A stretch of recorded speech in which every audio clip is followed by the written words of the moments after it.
Imaginez ceci. Vous tenez une boutique de cadeaux, un magasin de bien-être ou peut-être vendez-vous en ligne. Vous avez des bougies, des cristaux, de l'encens. Les gens entrent l'air stressés, occupés, surstimulés. Ils cherchent quelque chose d'indéfinissable, le calme, la clarté, une remise à zéro. Ils s'arrêtent devant un fagot de sauge séché. Ils le ramassent. Ils demandent « Qu'est-ce que c'est ?» Voilà votre point de départ. Vous ne vendez pas seulement des feuilles séchées. Vous vendez un rituel, un bouton pause, une histoire. Alors, qu'est-ce que votre client recherche vraiment? Il veut purifier son espace. Il veut dissiper les énergies lourdes après une longue semaine. Il veut quelque chose de significatif avant la méditation ou la prière. Il veut que sa salle de yoga ait une atmosphère différente, que sa maison paraisse plus légère.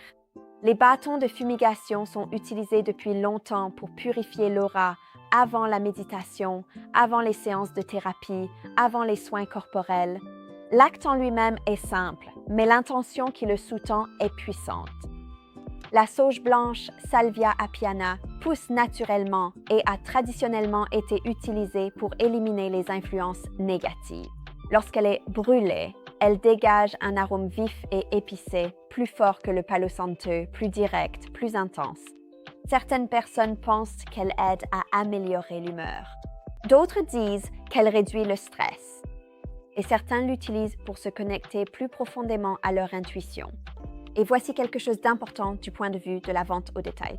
La sauge blanche est récoltée de manière durable dans le sud-ouest des États-Unis et le nord-ouest du Mexique. Elle est correctement séchée avant d'être emballée afin qu'elle arrive sans moisissure et en bon état. Donc, lorsque quelqu'un demande « Est-ce de bonne qualité ?», vous pouvez répondre « Oui » en toute confiance. Le rituel en lui-même est simple. Avec votre sauge, vous allumez l'extrémité. Placez-la sur un support, un plat en céramique, un bol ou un coquillage pour recueillir la cendre. Laissez-la se consumer. Ensuite, utilisez un éventail ou une plume afin de faire circuler l'air et faire flotter la fumée. C'est donc assez facile à démontrer en magasin et à expliquer en ligne. La question est, pouvez-vous vendre cela? C'est là que les choses deviennent un peu plus compliquées. Les bâtons de fumigation seuls peuvent paraître simples, un bouquet de feuilles séchées liées par une ficelle.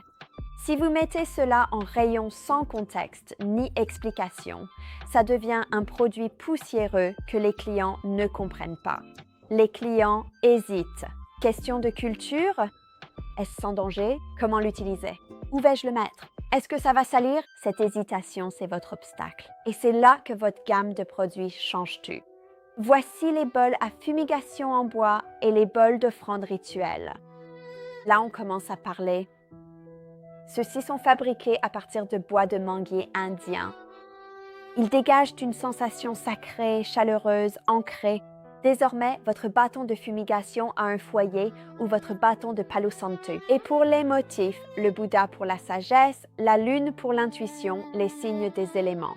Celui-ci, c'est la terre, pour le symbolisme et l'équilibre, et l'arbre de vie pour la croissance. Vous ne vendez pas simplement un fagot de sauge, vous vendez un ensemble rituel, un bol, des pierres précieuses à l'intérieur, des herbes, des offrandes. Et c'est là que le changement s'opère.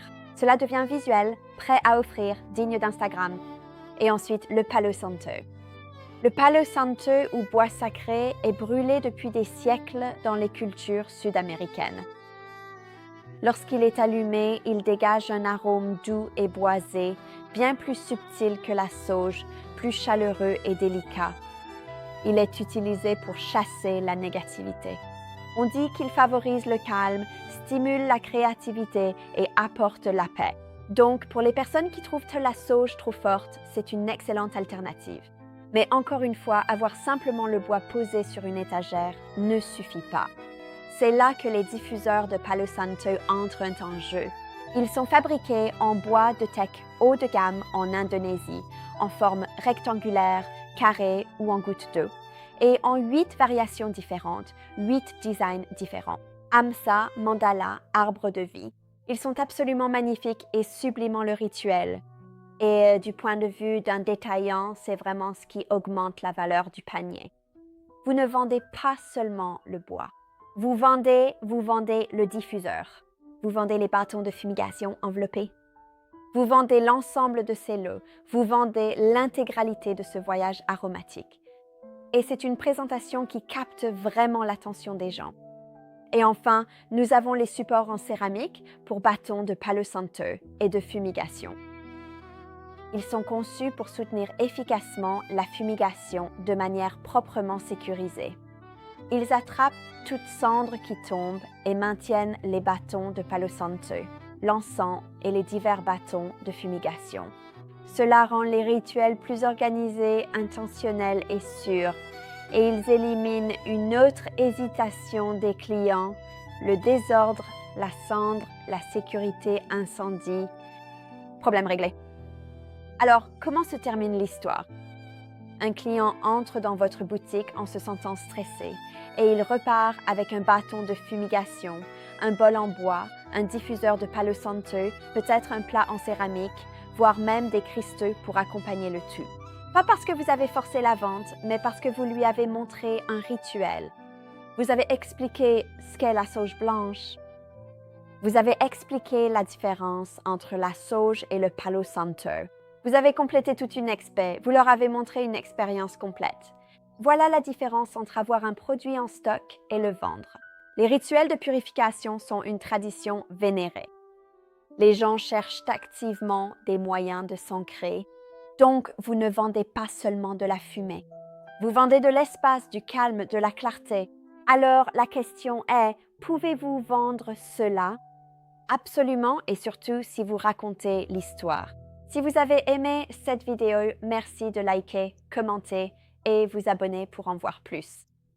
Commentez si vous avez des questions ou si vous souhaitez savoir comment présenter les bâtons ou les smudge sticks ou encore les bâtons de Palo Santo. Les liens vers les produits seront en dessous. Merci d'avoir regardé et on se retrouve dans le prochain épisode de Pouvez-vous vendre ça? Au revoir.